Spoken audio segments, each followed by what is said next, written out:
নমস্কার, আমি অপর্ণা আপনাদের কাছে নিয়ে চলে এসেছি আরও একটা নতুন রেসিপির নাম হলো কাঁচা আমের ক্যান্ডি। রেসিপিটা শুরু করার আগে আপনাদের কাছে একান্ত অনুরোধ, চ্যানেলটাকে যদি সাবস্ক্রাইব না করা থাকে অবশ্যই চ্যানেলটাকে সাবস্ক্রাইব করে আমার পাশে থাকবেন।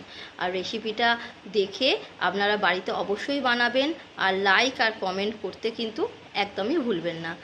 তাহলে শুরু করা যাক আজকের রেসিপি। আজকের রেসিপির জন্য লাগবে 2টো সেদ্ধ করা আম, চিনি, সামান্য সাদা লবণ, বিট লবণ, চাট মশলা, গোলমরিচ গুঁড়ো আর সামান্য ফ্রুট কালার। এখন আমগুলোকে আমি খোলা ছাড়িয়ে পাল্পটা বার করে নেব।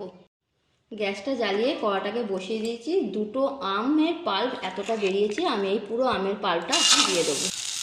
এর সাথে দিয়ে দেবো চিনিটা। এখন মিক্স করে নেব।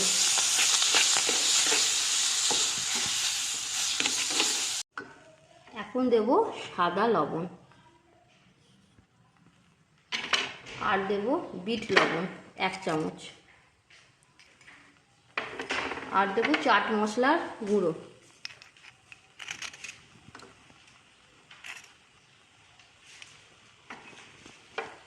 দেব গোলমরিচের গুঁড়ো। আর মিশিয়ে নেব। সমস্ত শুকনো মশলার সাথে একবারে ভালো করে মিশিয়ে নিয়েছি। এরপর আমি সামান্য ফুড কালার দেবো। কালারটা অপশনাল, আপনারা দিতেও পারেন নাও দিতে পারেন। যেহেতু কাঁচা আমের করছি বলে কালারটা ভালো আসবে, তাই জন্য আমি একটুখানি দিচ্ছি, দেখতে ভালো লাগবে। খুব ভালোভাবে মিশিয়ে নিয়েছি। এবার আমি গ্যাসটা অফ করে দিয়ে নামাবো। একটা স্টিলের জায়গাতে আমি একটু তেল মাখিয়ে নিয়েছি।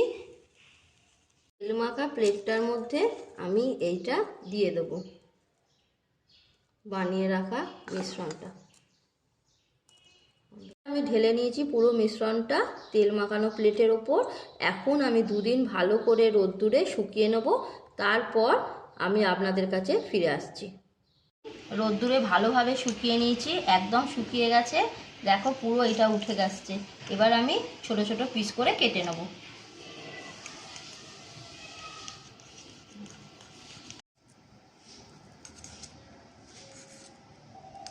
বন্ধুরা, কি সুন্দর দেখাচ্ছে, পুরো লজেন্সের মতন দেখতে হয়েছে। ছোট ছোট পিস, একদম পুরো শুকিয়ে গেছে।